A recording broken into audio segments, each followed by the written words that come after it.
আসসালামু আলাইকুম। ডিজাইনিং বস এর পক্ষ থেকে সকলকে আন্তরিক সালাম।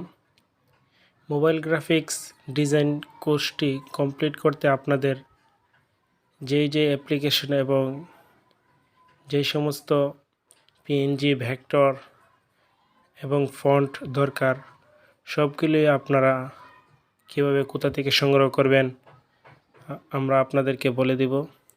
তো প্রথমে আপনাদেরকে যা করতে হবে, এই যে পিক্সেলল্যাব অ্যাপ্লিকেশনটি আছে এটি আপনারা গুগল প্লে স্টোর থেকে ডাউনলোড করে নেবেন। তো আমি আপনাদেরকে দেখাচ্ছি। সার্চ বারে আপনারা লিখবেন পিক্সেলল্যাব, এরপর আপনারা এটা ওপেন করে নেবেন। তো আজকে আমি আপনাদেরকে দেখাবো কিভাবে আপনারা অ্যাপ্লিকেশনে যে বেসিক টুলগুলো রয়েছে এগুলো সম্পর্কে আজকে আমরা আলোচনা করব। তো প্রথমে আপনারা দেখতে পাচ্ছেন এখানে একটি প্লাস আইকন রয়েছে। এই প্লাস আইকনের মধ্যে রয়েছে আপনার টেক্সট, কারেন্ট ডাটা।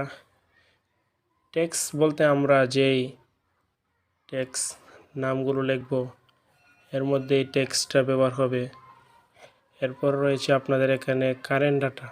আসলে কারেন্ট ডাটাটা কি? কারেন্ট ডাটা হলো আপনার যে আজকে আপনি যেই দিন ডিজাইনটা করবেন চলমান যে তারিখটা, এই তারিখটা এসে পড়বে। তো আজকের তারিখ হলো 21 মার্চ 2022। এই কারণে আপনারা এখানে দেখতে পাচ্ছেন কারেন্ট ডাটাটা চলে এসেছে। এরপর আপনাদের এখানে রয়েছে স্টিকার। স্টিকারে যখন আমি একটি ক্লিক করলাম দেখতে পাচ্ছেন এখানে একটি স্টিকার এসছে এবং নিচে আরও অসংখ্য স্টিকার রয়েছে। তো এখান থেকে আপনারা ইজিলিভাবে ব্যবহার করতে পারবেন, সবগুলো আপনারা ব্যবহার করতে পারবেন। ওকে, এরপরে রয়েছে আপনার শেপ। তো শেপ এর কাজ অনেক।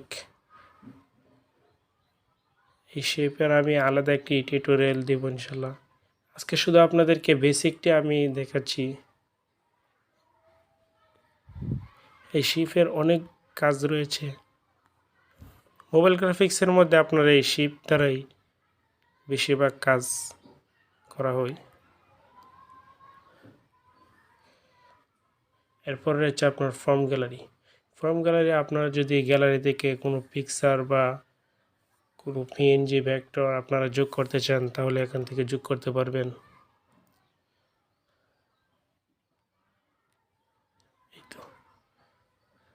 তো আজকে আমি আপনাদেরকে বেসিকটি দেখাচ্ছি। এরপর রয়েছে আপনার এখানে ড্রর কাজটা হলো আপনার এখানে পেন্সিলের মতো আপনি নিজে ইচ্ছে আঁকতে পারবেন। এখান থেকে আপনারা কালারটাও চেঞ্জ করতে পারবেন, ড্রটাকে বড় ছোট করতে পারবেন। এখানে দেখতে পাচ্ছেন ড্র ফাইল ইনসাইড, এটা দেওয়া থাকলে একটু চিকন হবে। এরপর আপনার এখানে রয়েছিল ড্যাশ লাইন। ড্যাশ লাইন মানে আপনার ড্যাশ হবে। এরপর রয়েছে আপনার নন ইফেক্ট, মানে লেখাগুলোর পাশে এক প্রকার একটি শ্যাডোর মতো দেখা যাবে, এটা অনেক সুন্দর লাগে। ইচ্ছা করলে ব্লাডটা আপনারা আরও বাড়িয়ে দিতে পারেন। সবগুলো নিয়ে আমি টিউটোরিয়াল দেব, আজকে আপনাদেরকে বেসিকটি শুধু দেখাচ্ছি।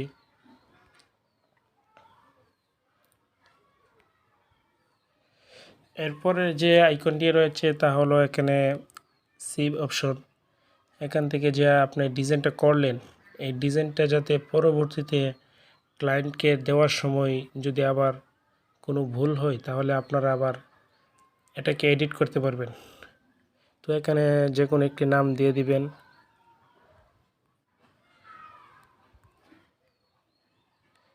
এতে করে কি হবে, আপনারা যে মাই প্রজেক্ট আছে এখানে ক্লিক করার পর যে আপনার ডিজাইনটা আছে এখানে আবার পেয়ে যাবেন।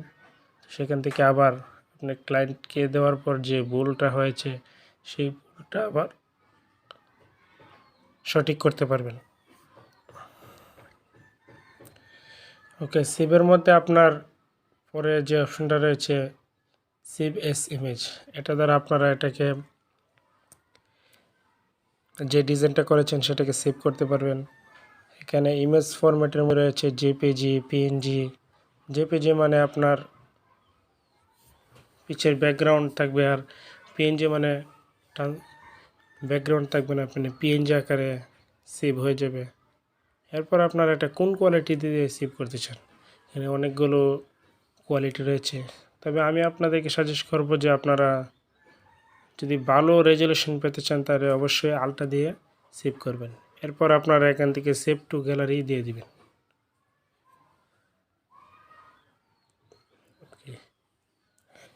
এরপরে যে অপশনটি রয়েছে আপনার শেয়ার, এই অপশনটি হুবহু সেভ অপশনের কাজের মতোই। এরপর এখানে একটি অপশন রয়েছে যে লেখার লাইন স্পেস, এখান থেকে যে কোনো আপনি একটা লেখা নিতে পারেন যে এটার মতো লেখাটা হবে, এরকম লেখার লাইন স্পেসটা হবে।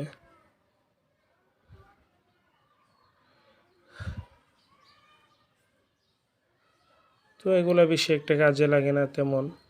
এরপর আপনার 3 ডট আইকন রয়েছে ইউজ ইমেজ ফ্রম গ্যালারি, এখান থেকে আপনারা ফ্রম গ্যালারির মতো এটা কাজ করে, এখান থেকে আপনাদের গ্যালারির মধ্যে নিয়ে যাবে এটা।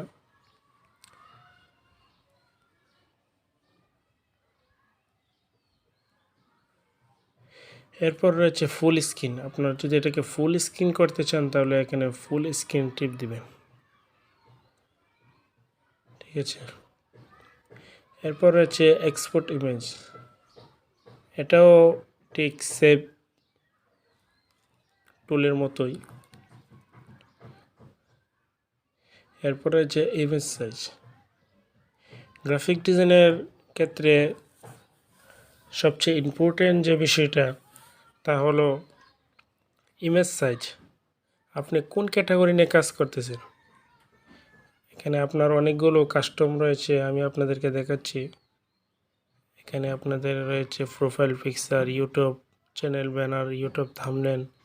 আপনারা যেই ক্যাটাগরি নিয়ে কাজ করেন সেই ক্যাটাগরি দিয়ে দিবেন,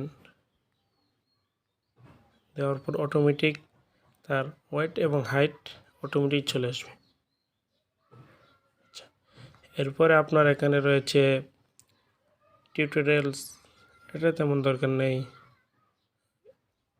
এরপরে এখানে একটি রয়েছে, এটারও তেমন দরকার নেই। এরপরে যে বিষয়টি রয়েছে open PLP file, open PLP ফাইলের মধ্যে ধরেন আপনি কারো একটি ডিজাইন নেট থেকে অথবা ডাউনলোড করলেন অথবা কারো মাধ্যমে শেয়ার করে পেলেন, সেই ফাইলটা কীভাবে আপনি পিক্সেলএব এর মধ্যে অ্যাডজাস্ট করবেন আমি আপনাদের দেখাচ্ছি।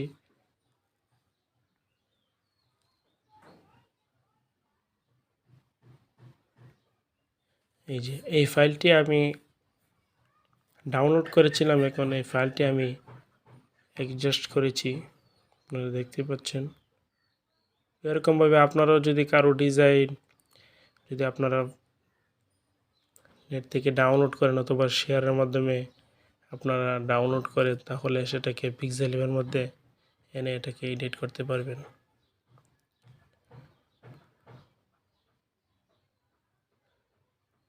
আচ্ছা, এরপর রয়েছে আপনাদের অ্যাবাউট, এখানে আর তেমন কোনো কাজ নেই।